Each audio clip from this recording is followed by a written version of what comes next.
I'm being a lazy ass and I don't want to write a review for this book or a lot of books, so I'm gonna do a video review because then I can just babble and make no sense and get it done. And I just shook the camera, so I'm sorry. Powers. No, I'm not.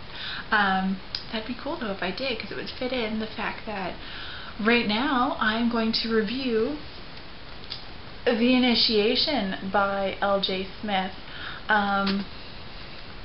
See, that's like where The Captive, The Captive part 1 starts, is right there.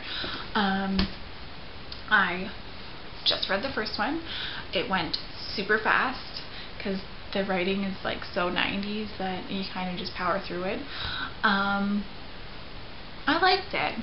I like the TV show a lot better, I'm not gonna lie. There's more characters in the book, so there's more to keep track of. I hate how the circle is called The Club and people are scared of them because that's just whacked out. I mean, really, come on. Granted, this book is dated, like it was originally published in, what, the 90s? So, I mean, we're talking 20 years here, but I really highly doubt that there would be a town that's off any maps, but a lot of people live in, and they have a IHOP. I think there's an IHOP. There's some chain mentioned, but where all of the residents are scared of the people that live on this hill, where the numbers are 1 through 12, and that's it. There's like 12 huge houses. But that aside, I mean, basically you're subjected to Cassie's grandmother's house, Diana's house, the beach, and the school. So that's 4 scenes. You don't really see the rest of the town. That could change in the other books. I hope it does. I'd like to see more.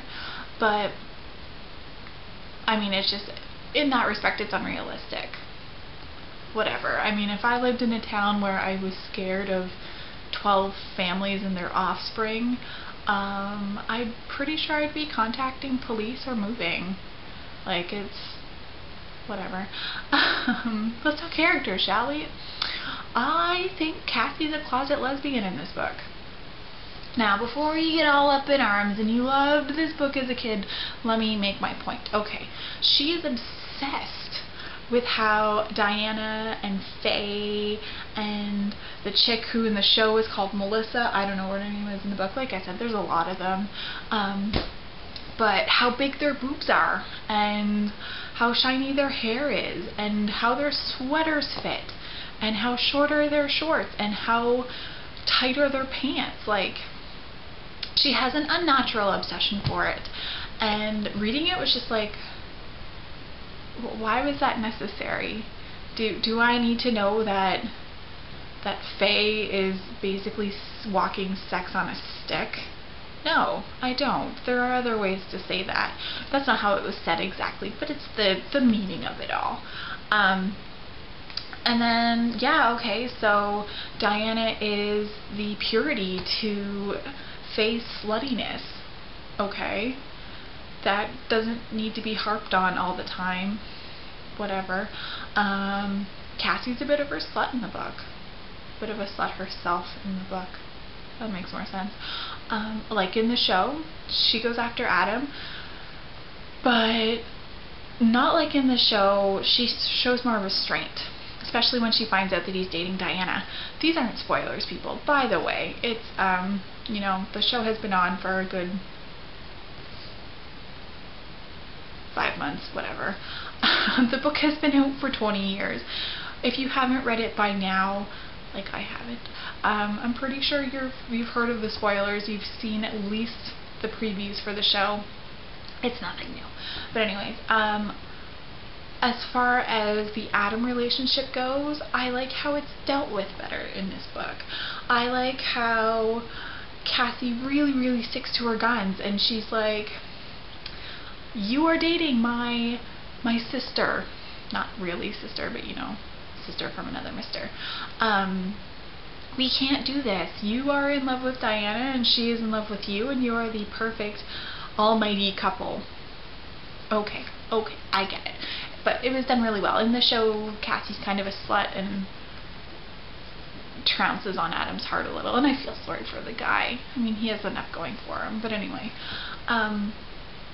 And yeah, it's just, I like how the magic is dealt with. I like how their options for fulfilling their circle are, they spring more from just Cassie. Like, there's other options, but that's also part of the mystery, and I don't want to spoil that part, because if you do read it, well, it's not like they solve the mystery, but someone dies, and you don't find out who does it.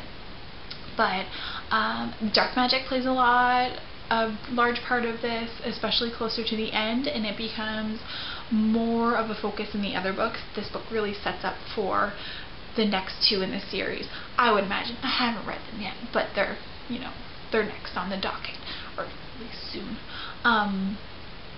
But yeah, and you know what, I like the way that the plot was brought out. Like, Cassie was not automatically accepted into the circle. She was not automatically privy to all of this magic hoopla. Her mom's not dead, which is different. And her grandma is like this super wicked cool, awesome lady that I would totally want for a grandma, who knows a lot about plants and what their uses are. And I don't know, it's just, I liked it. You know what, it's cheese, it's good cheese. Sometimes too much cheese is a bad thing, but I don't know, it's just, I find it's the right amount of cheese. I mean, it has its parts where you really are rolling your eyes and you're like, what the hell just happened? Really? Really?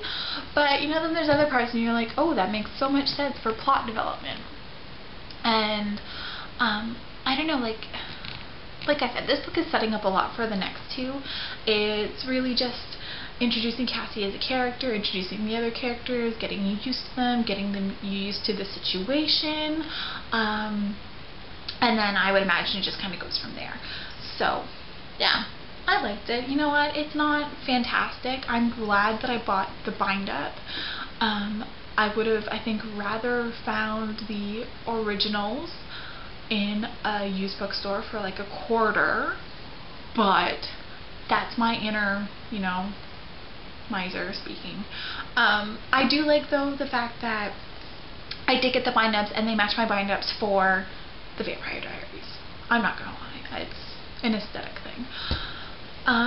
But yeah, I will definitely be reading the rest of the books. I will definitely be watching the show. I love the show. I watch it with my mom. She likes the show. I have to explain stuff to her a lot, though, because she doesn't pay attention. And then I yell at her because she talks in the middle of people talking. But yeah, I don't know, it's a nice way to dive back into the books that I read in elementary school, because that's how old I am. But I don't know, it's nice. I liked the book. It wasn't fantastic, it wasn't bad, it was just kind of middle ground, pretty good, pretty decent, worth giving it a try. If you don't want to spend your money on it, don't. See if you can get it from your library. I would imagine most libraries will have it. Borrow it from a friend. But I think if you like the show and you want a bit more, it's a good idea.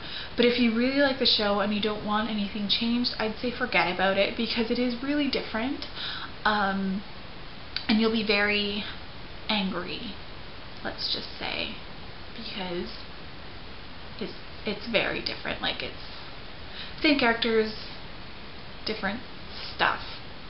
Yeah. But anyways, so yeah, this is my first video review. If I'm really lazy, I may do another one and wear the same clothes as this one and my bookshelf tour reviews. I might just do that. I could be sneaky and change my shirt, but let's face it, I'm lazy, so I'm probably not going to. But yeah, The Initiation by L.J. Smith. Pretty good. I'm enjoying the Secret Circle books. I will read the rest of them, and yeah. I babbled way too much. Too bad. I'm not going to edit this. So, until next time, I am Catherine from the Lady Critics Library. I hope you liked my video review of The Initiation. which is one of the Secret Circle books by L.J. Smith. And hopefully this video hasn't turned you off my videos and you like the fact that I ramble and say really dumb things about stuff. Okay? Bye everyone, until next time.